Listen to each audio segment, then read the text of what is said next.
Do you find it hard to have conversations about your concerns about the world? Yet if we're put off talking about them, perhaps for fear of being sunk or sinking others, the danger is issues get pushed out of view and our response gets blocked.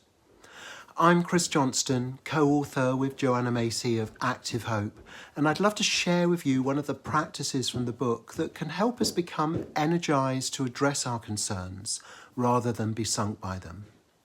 Here's a demonstration of the 7 sentence starters in support of Active Hope we describe in Chapter 2.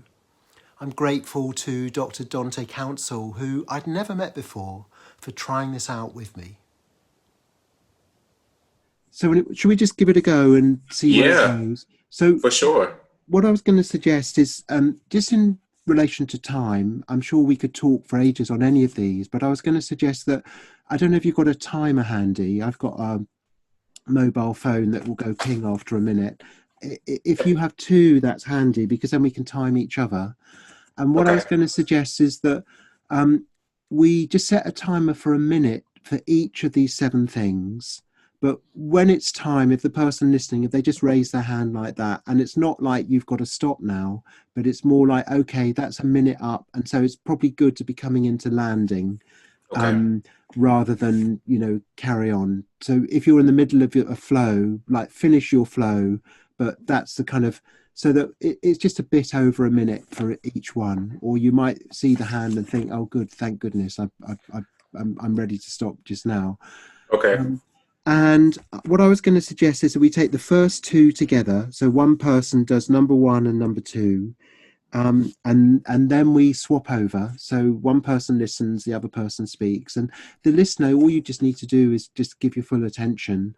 And it's just really a chance to hear each other. And the idea of starting with the words I love is I'd love to hear what you're into, what delights you, what are the things that make you smile? What are you really, the special things, people, places, experience? And when we talk about those, it lifts us. Very good research around, for example, resilience, gratitude practices strengthen resilience. If we kind of stock up a bit on some resourcing ourselves with attention to what we love, it then puts us in a stronger position to look at the stuff that's more difficult. I think we'll probably finish on by about noon. If we stray over by a few minutes, is that okay for you? That's totally okay. Oh, yeah. So the core question then is, who'd like to go first? Would you go first or second? Just for the first 2. Okay. So are you happy to time me? Have you got a timer? Yep. So if you tell me when to start a minute, and so do a minute on I love and then a minute on I'd like to thank. And you just, when my minute's up, you just put a hand up, and that's me kind of drawing to a close, and then move to the next one. Okay. So I'm going to do that. Okay. And so are we ready? I'm ready. Okay. Sounds good. All right. And you can go. Okay. So I love, we have apple trees in our garden, and I just love that. It's like a dream come true for me.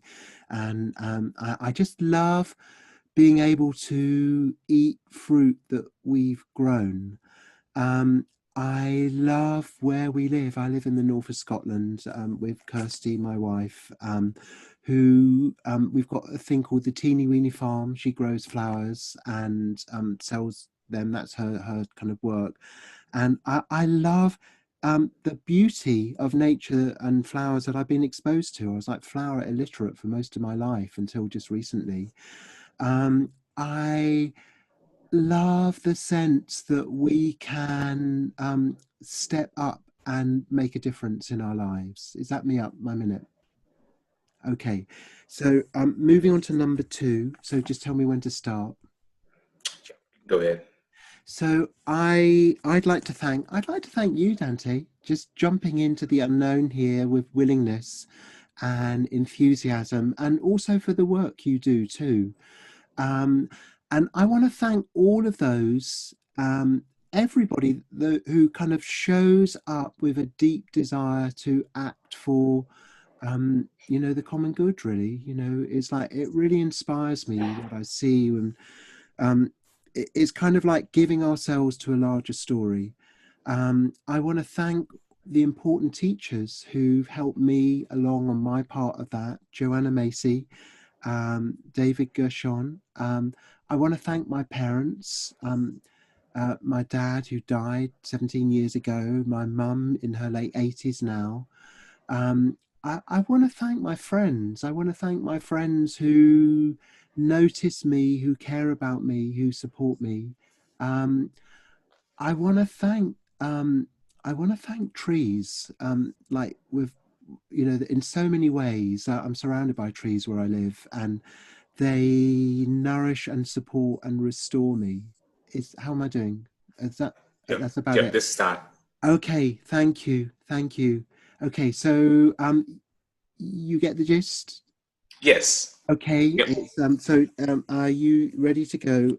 I'd love to hear what you love beginning now. Okay.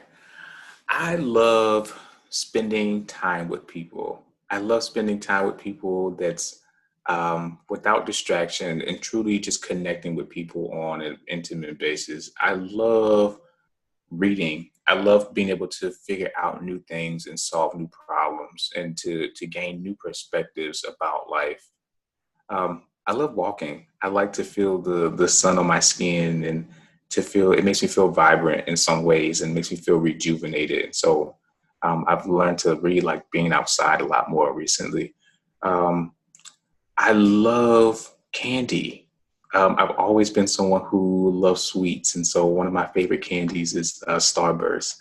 Um, I love being connected to my work on a day-to-day basis. I love being able to like what I do, and that's really important to me. So it doesn't really necessarily feel like work all the time. It really feels like I'm doing what I'm meant to do. Sure. And you'd love to thank um, ready to go when you are. What's the prompt again? I'm sorry. I'd like to thank. I'd like to Okay. thank anyone, Okay. anything. Okay. Over to you. Okay. So I think I'd like to thank my mom for really instilling in me how to be a good person. Um, when I think about my mom, I always think about someone who's extremely, I mean, the epitome of resilience and someone who's been able to adjust and cope and respond in every aspect of life, and being able to have that as an example to really follow throughout my life and my career.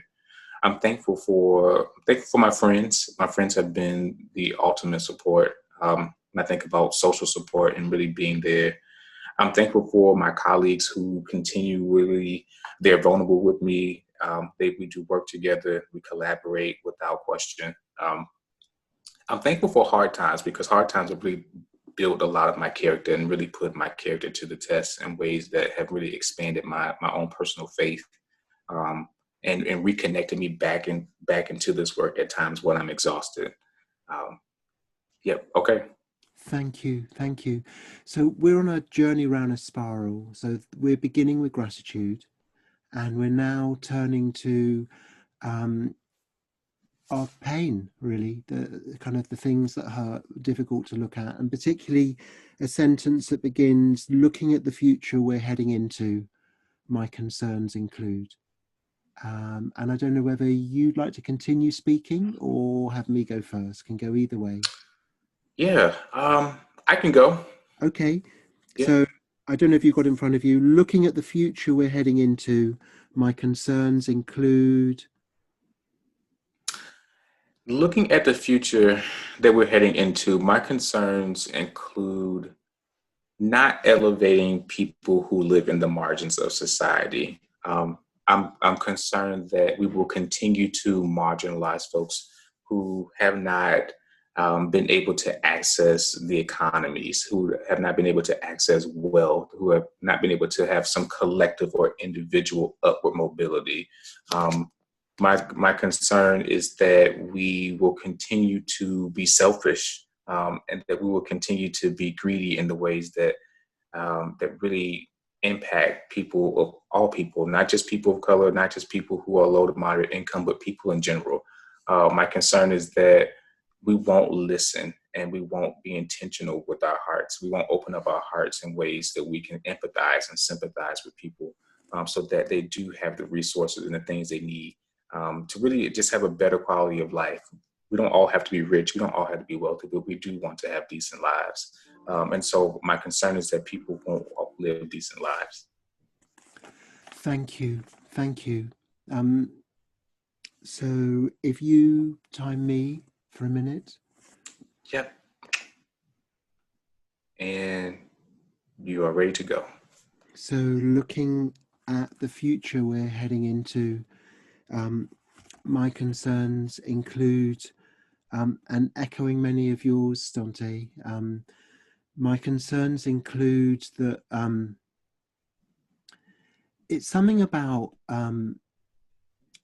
like we are stuck in a tram line. My concern is that we continue to be stuck in a tram line where we've got such a narrow view of what a good life is.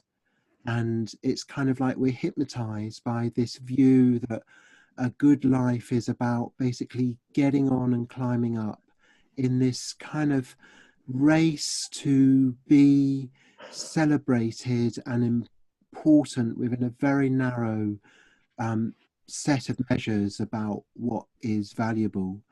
And what it leads to is just kind of misery all around. It's like addiction, really, where the people who have it can end up being some of the, just incredibly miserable at huge cost to everyone else. Mm-hmm. Wow. Yes. I think that we're on the same page. We're on the same page. Thank you. Thank you. So carrying round to the next one is saying, well, okay, facing that, what inspires me is, shall I carry on? Go first? Sure. Or, so what, just tell me when you're ready. Yep, I'm ready. So what inspires me is, I've got a friend, Mark, he wrote a book called The Moneyless Man, and he spent 3 years living without money. And I know that's not, I know some people live without money anyway, and I'm not saying we should all live without money, but it was something about just saying, hey, somehow we just assume that money is so important that we can't get by without it. And he lived in this caravan that someone had lent him, and he basically got really into like foraging food, and he set up something called the free economy. So the free economy is basically based around kind of like gift economy of people donating time and resources for shared benefit.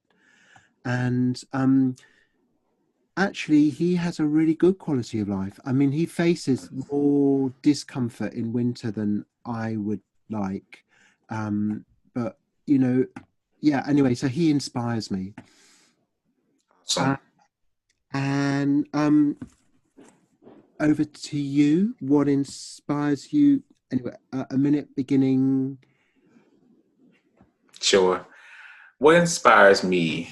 I think what inspires me is that I know that there's work that still needs to be done. On a day-to-day basis, I'm able to see the beauty of humanity where, there is progress. And so we do see better qualities of lives. We see more access. We see where people are really able to elevate themselves. But really what inspires me is that I know that there's work that needs to be done. We have a criminal justice system that discriminatorily impacts folks here. We have folks who still are, when I drive on the street in DC, I still see people who are on the corners who are homeless and who still need food in one of the most gentrifying areas in the country, right? And so, why are people still poor? Why are people still homeless?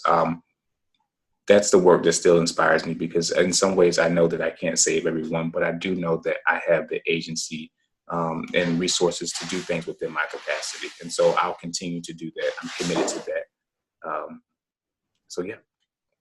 Thank you, thank you. And I don't know if you want to carry on from that because it might just seem like a natural flow of the next three, which is looking at the future we're heading into, what I deeply hope for is, and then a part I'd like to play in support of that is, and then a step I'll take in the next week is. So to take those three together, or if you like, I can go first.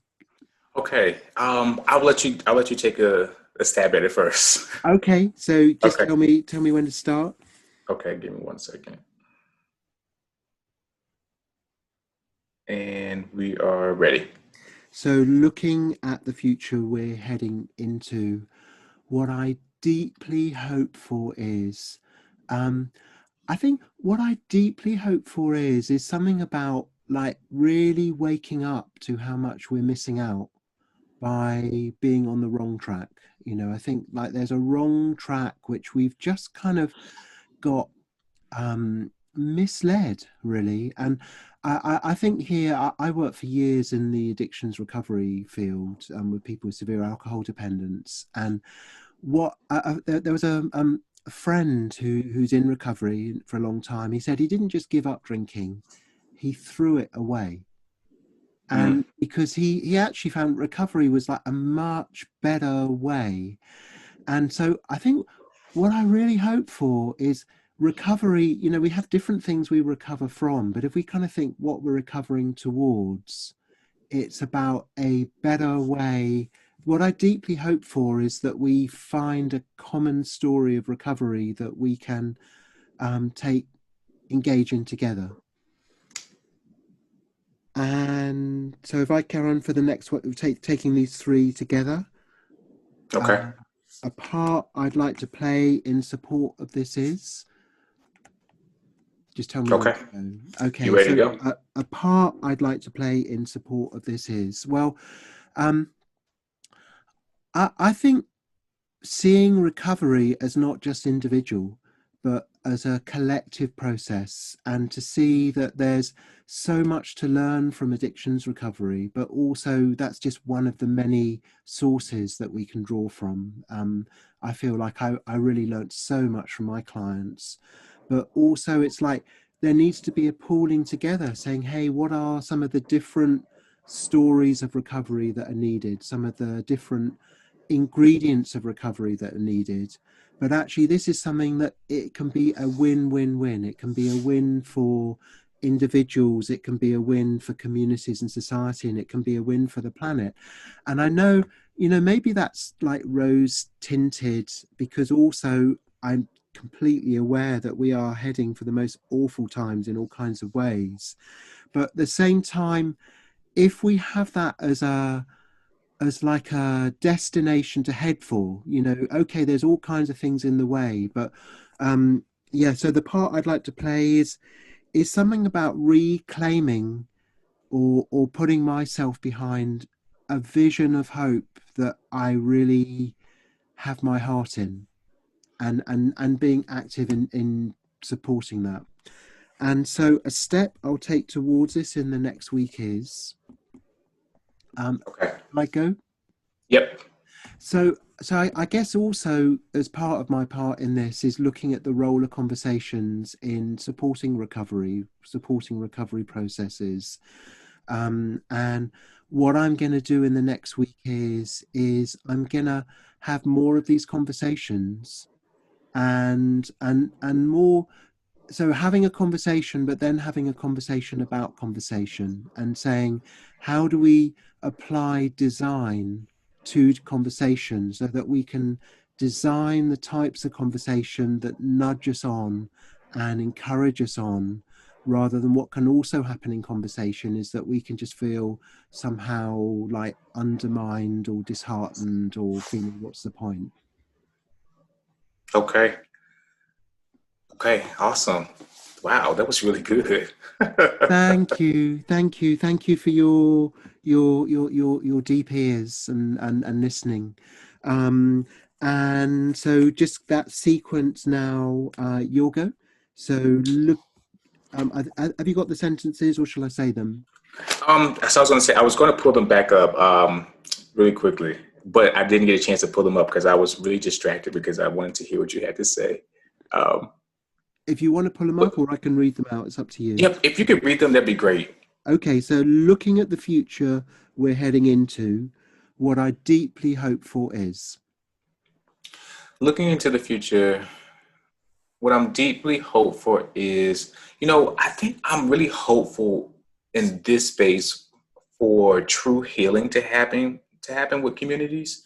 True healing meaning that we are intentional about taking a look at our own patterns and behaviors, and really reflecting on who benefits from this? Why do I behave in this way? And really being able to think, particularly within a disaster context, why is it that I may not understand, or I may not care about communities in ways that the world sees it, or other people? And really being able to take a look and say, what are my biases? What's the ideology that I was raised on? And in what ways have I challenged those ideologies? And what ways have I been complicit? And I think the more that we are intentional about the healing, being able to grow from what we've learned, and being able to elevate it into something where all people can benefit. I think that's what I'm really hopeful for when I think about moving forward. This space, particularly with COVID-19, I think a lot of us have a bit more time to be more introspective and spend time with ourselves, and to really think about what are the things that we really want and desire out of life. Thank you. Thank you. So now, a part I'd like to play in support of this is. A part that I like to play in support of this is, one is really making sure that I'm holding myself accountable to my own healing. And so making sure that I'm also being active in this process. And so that means on a day-to-day basis that I'm also being intentional about my own renewal process. And so I'm also thinking about, Dante, what makes you thankful? Dante, how is the work that you're doing impacting people in a way that makes sense for me?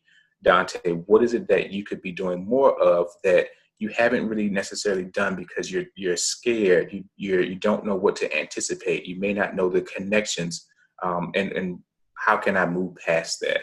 And I think that for me, I'm interested in how can I help other folks move in those conversations or be introspective and think about ways that they can also be doing some of this work, because a lot of this, we're the administrators, we're the folks that are facilitating conversations, but we also have a burden for ourselves to make sure that we're being genuine and authentic in this space as well. And so that people also understand and they're able to empathize and see an example of what it looks like. Thank you. And if you were to look at a step I'll take towards this in the next week is? A step that I'll take in the next week is that I think that for me, in the workplace, I'm going to think about how can I, in a workplace that we're committed to inclusion and equity, how can we take that a step further? And so how can, even as a social justice advocate and practitioner, how can I have conversations with people who understand this work, but also may have their own psychological boundaries when it comes to expanding this work, right? And so what does it mean to be inclusive when you work in a place that's already burdened with people who need all these different resources, but you understand that there's a need, but you may not connect yourselves in ways that where you can empathize. And so, instead of just providing a direct service, you're really able to understand the story and to connect them to other resources, and then to be able to think about, if this were me, what would I want someone to do for me? Thank you. Thank you. I'm wondering how this was for you. This, like, we've just been round a kind of spiral. And I, just to say, for me, I feel like I've met you much more, just like here I am, the other side Yes. of the Atlantic. And I also feel alongside you in your work too. Yeah, this is the way this is actually, I will say that this exercise, what I think I really appreciated about this exercise is that typically when we come into a conversation around something that deals with vulnerabilities or the the impacts of disaster, it's already heavy. It's heavy on our hearts and our minds. And so we know that it's something that we have to prepare ourselves for, energize ourselves for. But starting off, I think with the things that are important to us, it was easy for me to be able to have that conversation. And so because I'm connected to these things that inspire me, I know that for me, I'm better able to, say what I really want to do and be confident in that, and then utilize my own agency in making sure that I'm following that. And so it kind of gave me a framework to really operate off of initially. And so but it didn't feel, the conversation didn't feel heavy as it normally would. It didn't feel like, oh, I have to go out and save the world right now. It felt like, this is a process. And as I think about this process, the process can change. But at least I have some guidance. I have some thought processes. I know that I can articulate my thoughts and it makes sense to me. And so I think that released some of the anxiety of not knowing, and so I think that this was good. Yeah, thank you. Just taking in what you're saying, there's something about when we look at stuff that's heavy, we can feel overwhelmed, and that can lead people to feel paralyzed. There was a big survey done in the UK, like 3,000 people. They asked about what kinds of feelings come up when they think about world problems. And the commonest feeling was some powerlessness.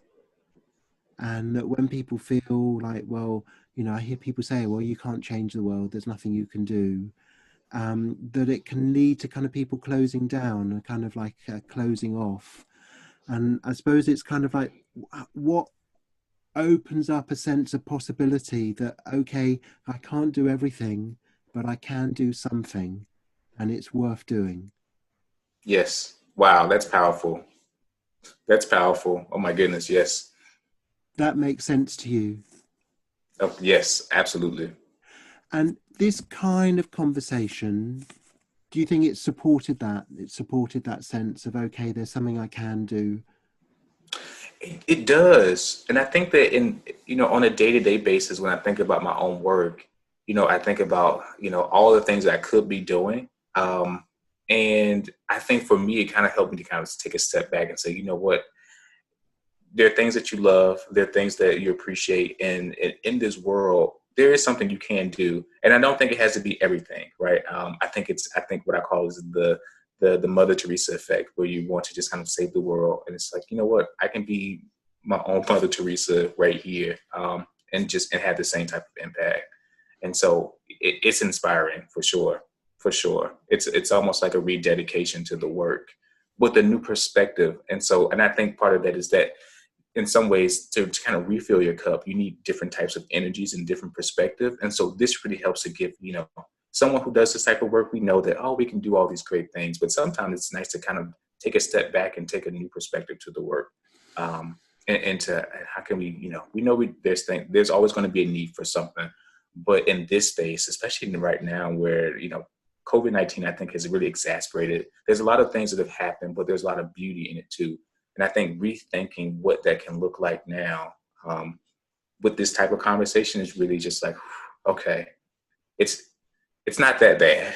And there's something that I can do, and it doesn't feel overwhelming. And it's actionable. It's something that I can work towards.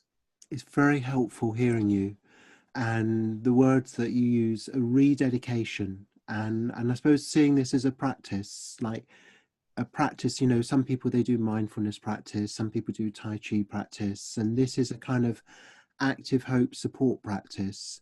And you can do it by yourself, like writing just those 7 things, and there's lots of different sentence starters you can use. But also, one of the things that really helps is a sense that you're not alone, just like you were saying with the facilitated conversations that you've had. To do something like this, either in pairs or small groups, where we can hear each other and have that kind of rededication, filling our cups with and alongside each other. Do you think something like this could take off in the hazards and disaster addressing community? Absolutely. Absolutely. Uh, I'd love to see this happen in that space.